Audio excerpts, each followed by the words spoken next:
அனைவருக்கும் வணக்கம். சமீபத்தில் தி நியூ இந்தியன் எக்ஸ்பிரஸ் என்ற செய்தித்தாளில் ஒரு வெளியிடப்பட்ட தலைப்பு எதை பற்றி அப்படின்னா, உயர் நீதிமன்றத்தின் பாரம்பரிய கட்டிடத்தின் பழம்பெருமை மீட்டெடுக்கப்பட்டது.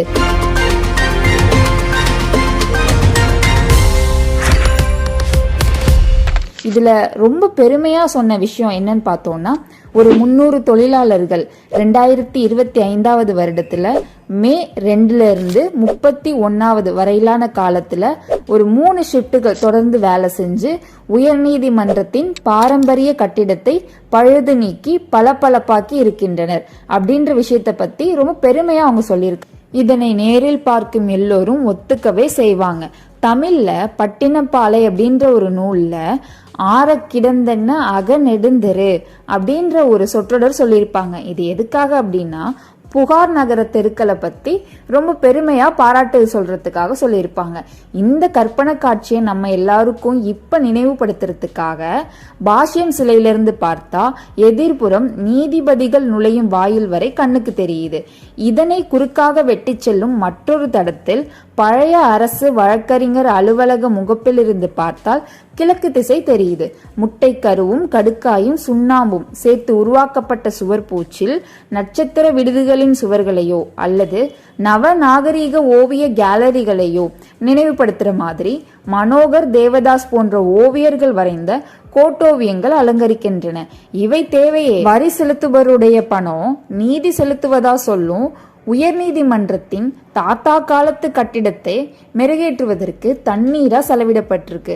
ஆனா யாருக்கு நீதி செய்யப்படுவதா சொல்லப்படுதோ அத்தகைய சாமானியர்கள் முட்டுச்சந்தில் மூத்திரம் அடிப்பதை தவிர வேறு வழி இல்லை என்ற எண்ணமே கடைசியில நிலைக்குது.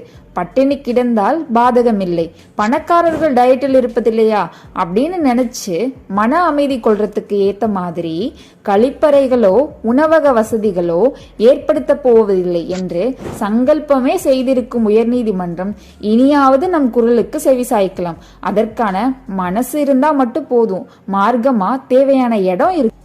ஃபார்ச்சூனர், பென்ஸ், ஆடி இந்த மாதிரி கார்கள்லாம் ஆக்கிரமிச்சிருக்கும் இந்தியன் வங்கி கிளைக்கு எதிரில் இருக்க இடத்த வழக்காடிகள் சுமைதாங்கி கல்லாக பயன்படுத்த அனுமதிக்கலாமே.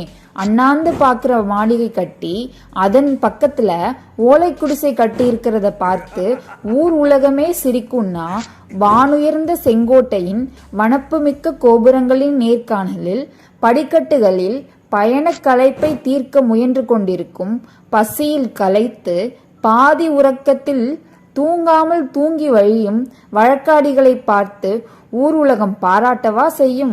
மக்களுக்காகத்தான் நீதிமன்றங்கள்.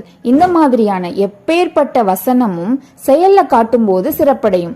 மேலும் எளிய மக்களுக்கு அகல திறந்தவை எங்கள் நீதிமன்றத்தின் கதவுகள் அப்படின்னு உயர்நீதிமன்றம் மக்களுக்கு உணர்த்த நினைச்சா, உயர்நீதிமன்ற வளாகத்துல இருக்க அனைத்து வகை வாகனங்களையும் வெளியேற்றிட்டு அடிப்படை வசதிகளான குடிநீர் வசதி, கழிப்பறை வசதி, உணவக வசதி இந்த மாதிரியான அத்தியாவசிய தேவைகளை வழக்காடிகளுக்கு ஏற்படுத்தி கொடுக்கலாம். இதெல்லாம் ஆடம்பரம் கிடையாது, ரொம்ப அவசியமானது.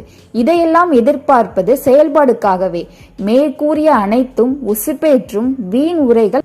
இதே போல இன்னும் பல தகவல்களை பற்றி தெரிந்து கொள்ள நமது கோர்ட் லீட்ஸ் சேனலை சப்ஸ்கிரைப் செய்து இந்த வீடியோவிற்கும் ஒரு லைக் செய்து உங்க ஃப்ரெண்ட்ஸுக்கு ஷேர் பண்ணுங்க.